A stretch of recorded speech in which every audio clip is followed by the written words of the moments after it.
예전엔 단순했습니다. 하루 세 끼 먹고 가족 웃는 얼굴 보면 그게 행복이었죠. 그런데 요즘은 왜 이렇게 마음이 복잡할까요? 뉴스를 봐도, 사람을 만나도, 가족을 봐도 마음이 편치가 않습니다. 세상이 시끄러워서 그런 걸까요? 아니면 내 마음이 시끄러워서일까요? 부처님은 말씀하셨습니다. 세상이 어지러운 것이 아니라 그대를 비추는 마음이 흐린 것이다. 그 말씀이 요즘 들어 더 깊게 다가옵니다. 우리는 늘 밖을 탓하지만 사실 세상을 탁하게 만드는 건 내 마음의 먼지일 때가 많습니다. 젊을 때는 괜찮았습니다. 조금 힘들어도 금세 잊고 조금 상처받아도 털어냈죠. 그런데 나이 들수록 마음이 자꾸 무거워집니다. 누군가의 말 한마디에 서운하고 예전 같지 않은 가족의 태도에 서글프고 도와준 사람에게 오히려 오해를 받을 때면 가슴이 답답해집니다. 그런데 말이죠. 그 답답함은 세상이 달라져서가 아닙니다. 마음에 물이 탁해졌기 때문입니다.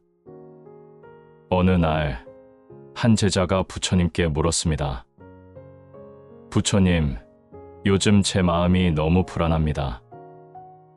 모든 게 시끄럽고 사람도 세상도 보기 싫습니다. 그러자 부처님께서는 미소를 지으며 제자를 데리고 조용한 숲속 연못으로 가셨습니다. 그리고 물이 담긴 그릇 하나를 제자 앞에 놓으시며 말씀하셨습니다. 이 물을 손으로 휘저어 보아라. 제자가 물을 휘젓자 맑던 물이 금세 흐려졌습니다. 부처님은 그 물을 가리키며 물으셨습니다. 이제 그대 얼굴이 보이느냐? 아닙니다, 부처님. 너무 탁해서 아무것도 안 보입니다. 부처님은 고요히 말씀하셨습니다. 그렇다. 지금 그대의 마음이 바로 이 물과 같으니라. 우리가 세상을 볼 때도 그렇습니다. 마음이 요동칠 때는 모든 것이 휘어 보입니다. 누가 나를 미워하는 것 같고 내가 헛살았다는 생각이 들고 아무리 노력해도 인생이 제자리인 것 같습니다. 하지만 마음의 물결이 잠시 멈추면 그 탁했던 물이 다시 천천히 가라앉습니다. 그리고 비로소 그 속에서 진짜 내 얼굴, 진짜 세상이 보이기 시작합니다. 부처님께서는 말씀하셨습니다. 마음이 흔들리면 바람 없는 곳에도 파도가 일고 마음이 고요하면 폭풍 속에서도 물은 맑다. 이 말은 우리 인생에도 그대로 적용됩니다. 노년에 들어서면 인생의 바람은 이미 다 겪었지요. 사랑의 바람, 이별의 바람, 질병의 바람, 돈의 바람.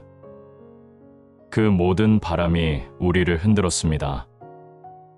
그런데 문제는 바람이 아니라 그 바람에 흔들리는 마음입니다. 이제는 잠시 물 위에 뜬 먼지를 바라보듯 내 안의 감정을 바라볼 때입니다. 내가 왜 이렇게 불편하지? 왜 저 사람이 미울까? 왜 내 과거를 떠올리면 자꾸 가슴이 아플까? 이 질문들은 괴롭지만 바로 마음의 물을 맑히는 첫걸음입니다. 그걸 피하지 않고 있는 그대로 바라보면 진흙이 가라앉듯 마음의 혼탁함도 조금씩 내려앉습니다. 부처님은 또 이렇게 말씀하셨습니다. 마음이 맑지 않으면 아무리 밝은 달도 보이지 않는다. 이 말씀을 들은 제자가 물었습니다. 그럼 마음이 맑다는 건 어떤 상태입니까? 부처님은 아무 말 없이 조용히 연못가를 가리키셨습니다. 그곳에는 한 송이 연꽃이 피어 있었습니다. 진흙물 위에 향기롭게 피어난 꽃이었죠. 부처님은 말씀하셨습니다. 보아하라. 더럽다고 그 진흙을 미워하지 않는다. 그 진흙이 있었기에 이 꽃이 피었다. 이 말씀 속에는 깊은 깨달음이 있습니다. 우리가 겪은 괴로움과 상처도 결국은 연꽃의 흙이 된다는 것입니다. 살다 보면 누구에게나 미움, 슬픔, 후회가 있습니다. 그걸 피하려 하면 오히려 더 탁해지고, 그걸 인정하고 받아들이면 비로소 맑아집니다. 그게 바로 마음의 연못이 맑아지는 길입니다.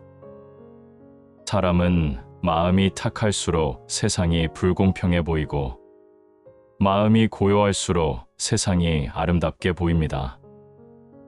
같은 하루라도 마음이 흐면 지는 해가 서글프고, 마음이 맑으면 지는 해조차 황금빛으로 느껴집니다. 그러니 부처님은 말씀하셨죠.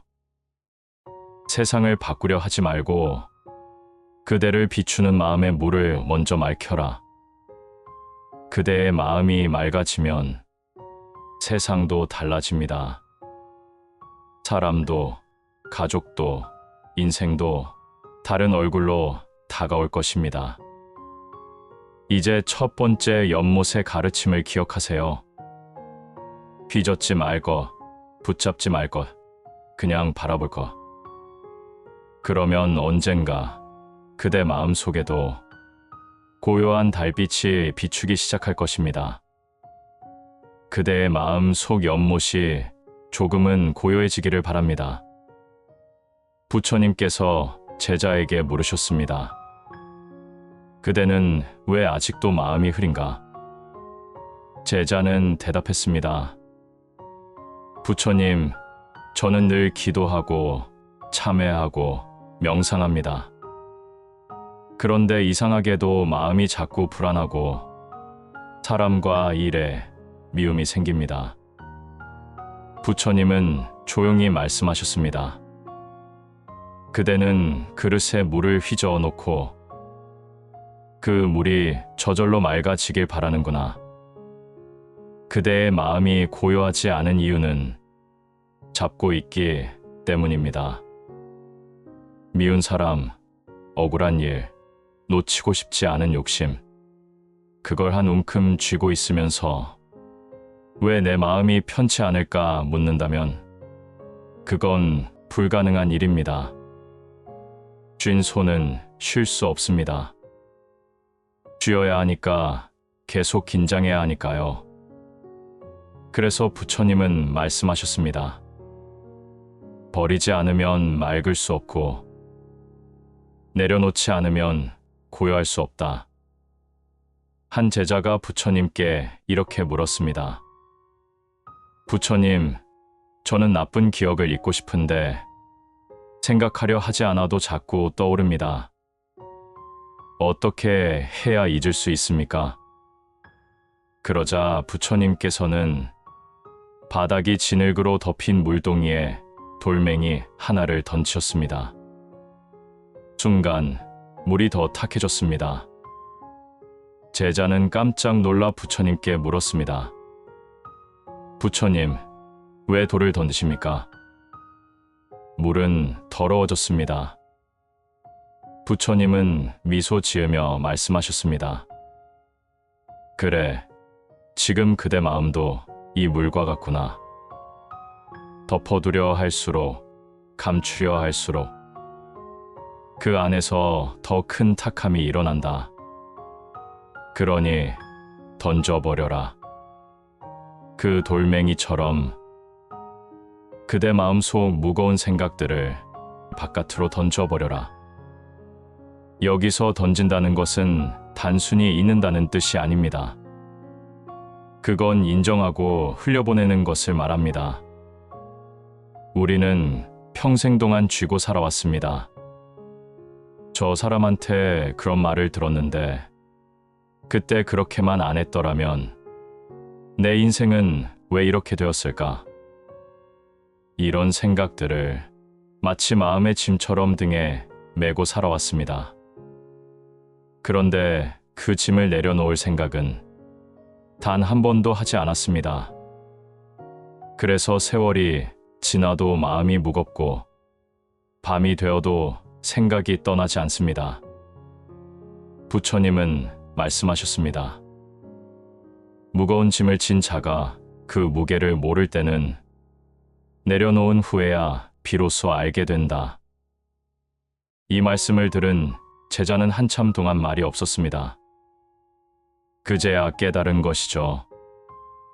자신은 괴로움을 없애려 했지만 사실은 괴로움을 쥐고 있었던 겁니다. 우리의 마음도 그렇습니다. 버린다고 말하면서 사실은 더 깊이 품고 있습니다. 나는 이미 용서했어 하면서도 그 사람 생각이 떠오를 때마다 다시 미워집니다. 이젠 잊었어 하면서도 그 일만 떠오르면 가슴이 답답해집니다.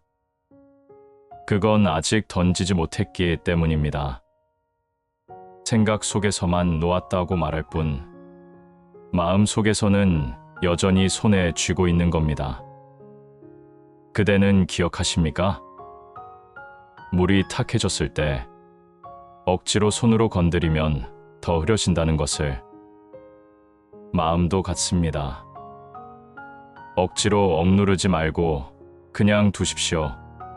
슬픔이 올라오면 내 안에 이런 슬픔이 있구나. 미움이 올라오면 내가 아직 그를 미워하는구나. 그렇게만 바라보세요. 그 순간 그 감정은 스스로 사라질 준비를 합니다. 던지는 일은 억지로 버리는 게 아니라 그냥 흘려보내는 일입니다. 부처님께서는 또 말씀하셨습니다. 그대가 미움을 던지면 미움이 떠난 자리에 연민이 피어난다. 이것이 던져버리면 물이 맑아지는 이유입니다. 잡고 있던 것을 놓을 때 그 자리에 맑음이 들어오는 것입니다. 그대의 마음이 오늘따라 유난히 무겁다면 그건 누군가를 미워하고 있어서가 아니라 그 미움을 쥐고 있기 때문입니다. 이제는 그 돌멩이를 던질 때입니다. 누군가를 향한 원망, 세상을 향한 분노, 자신을 향한 후회, 그 모든 걸 강물 속으로 던지십시오. 그러면 놀랍게도 세상은 변하지 않았는데 그대의 마음이 먼저 변하기 시작합니다. 바람은 여전하지만 그대의 마음의 물은 더 이상 흐리지 않습니다. 그리고 그 속에 잠들어 있던 고요함이 비로소 깨어납니다. 던진다고 사라지는 게 아닙니다. 하지만 던지지 않으면 결코 가라앉지 않습니다. 이제는 그대의 손을 펴십시오. 쥔 만큼 괴로웠다면 이제는 놓는 만큼 평화로울 것입니다. 부처님께서 어느 날 제자들에게 물으셨습니다. 그대들은 복이란 무엇이라 생각하느냐? 한 제자가 말했습니다. 많은 재물과 명예를 얻는 것이 복입니다. 또 다른 제자가 대답했습니다. 사람들에게 존경받고 가족이 평안한 것이 복입니다. 부처님은 잠시 미소 지으셨습니다. 그리고 물 한 그릇을 들어 보이셨습니다.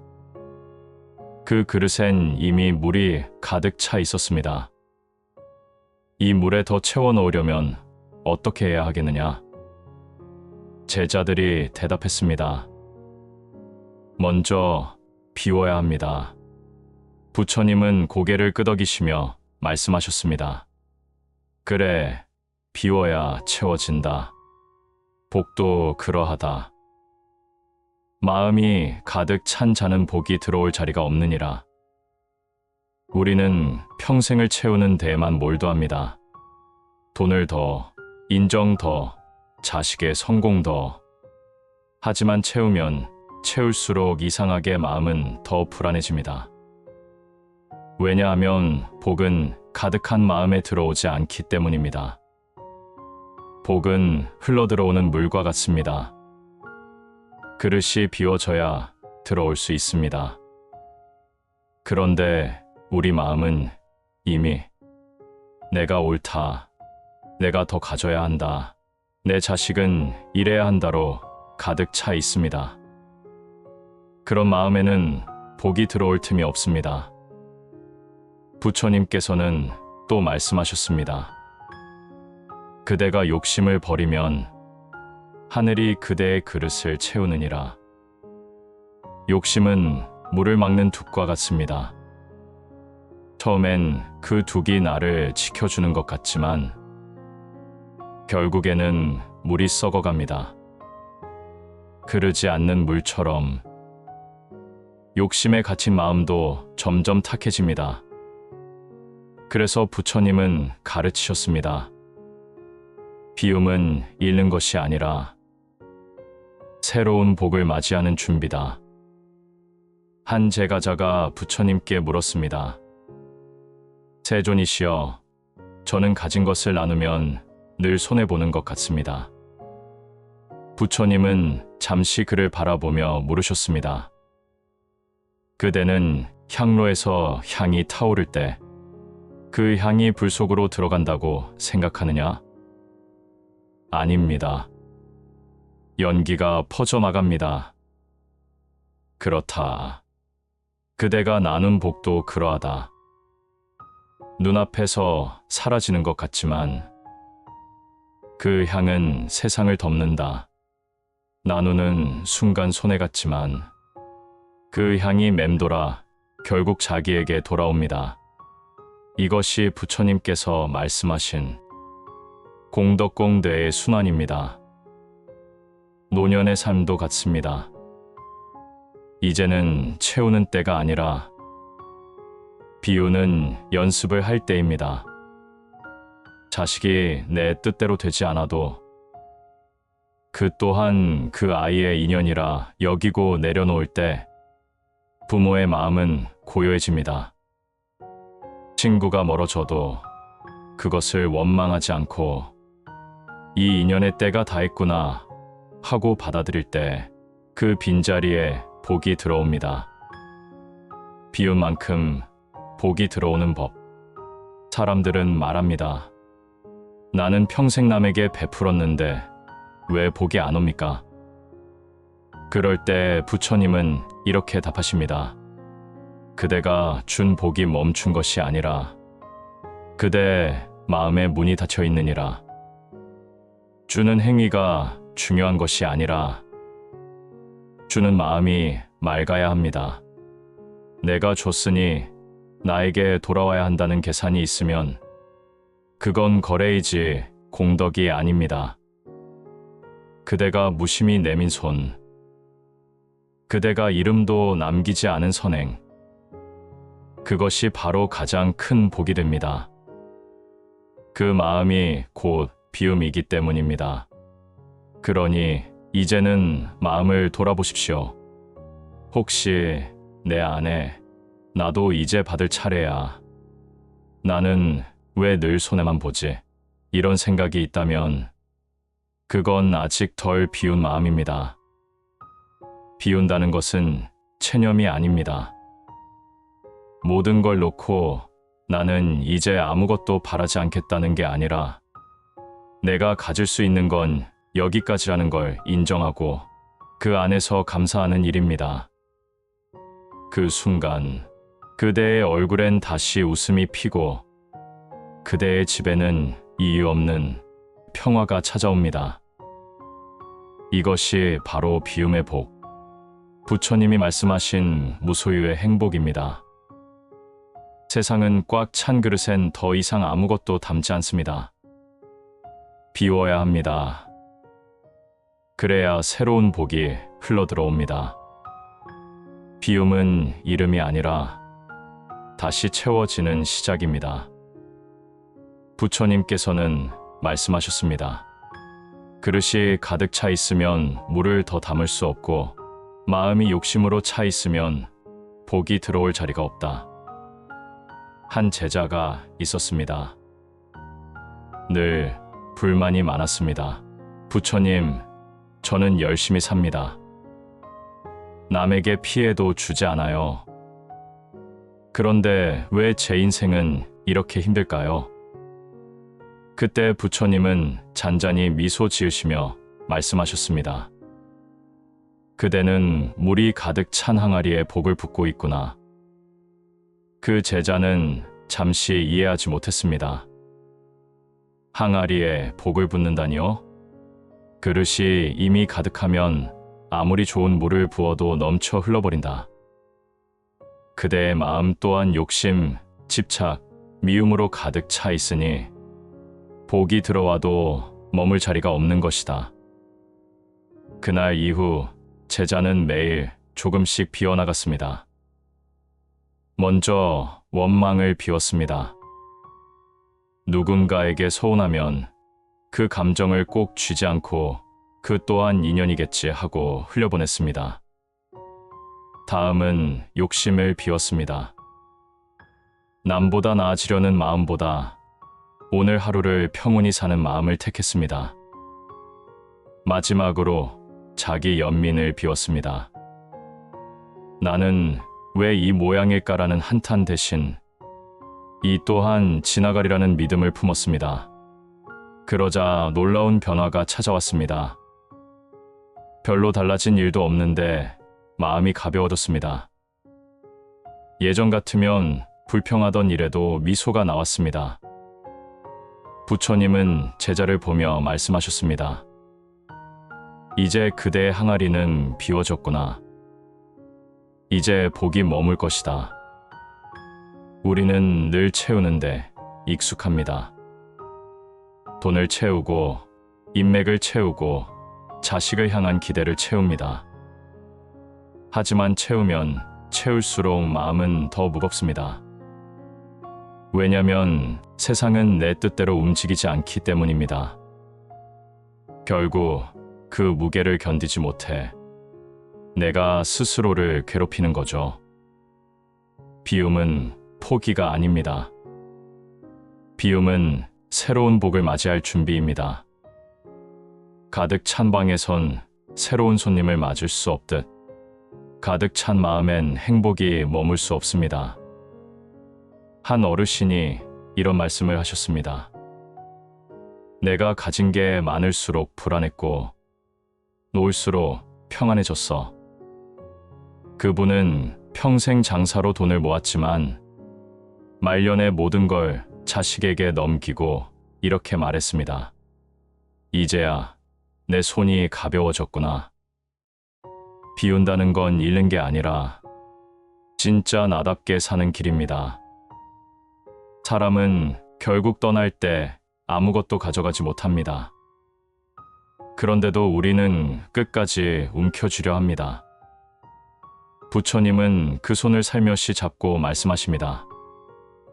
그대는 이미 다 가지고 있다. 놓을 때에야 그 사실을 알게 된다. 비운 마음은 거울 같습니다. 먼지가 쌓이면 아무것도 비추지 못하지만 닦아내면 그 안에 햇살이 들어옵니다. 그 빛이 내 마음을 비추고 다른 사람에게까지 퍼져나갑니다. 그때 비로소 세상이 따뜻해집니다. 시청자 여러분, 혹시 요즘 마음이 복잡하지 않으신가요? 억울한 일, 원망스러운 일, 미련스러운 일. 그 모든 것을 잠시 내려놓고 이렇게 말해보세요. 이 또한 흘러가리라. 그 한마디가 마음의 빗장을 열고 복이 들어오는 문을 엽니다.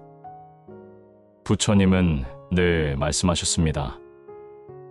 비운 마음에는 복이 머문다. 맑은 물은 흐르며 자신을 더 맑게 하듯 비운 마음은 흐르며 세상을 이롭게 한다. 이제 여러분의 마음 항아리에 남은 마지막 한 방울의 집착을 살며시 던져보세요. 그러면 마음은 더 이상 탁하지 않을 것입니다. 맑은 물처럼 그대의 인생도 고요히 빛날 것입니다. 오늘 이 법문이 여러분의 마음에 작은 평안의 씨앗이 되었으면 합니다. 다음 생이 아니라 바로 지금 이 순간 비운 마음에서 복이 피어나기를 바랍니다. 비운 만큼 행복해지고 놓은 만큼 복이 들어옵니다. 부처님의 자비기원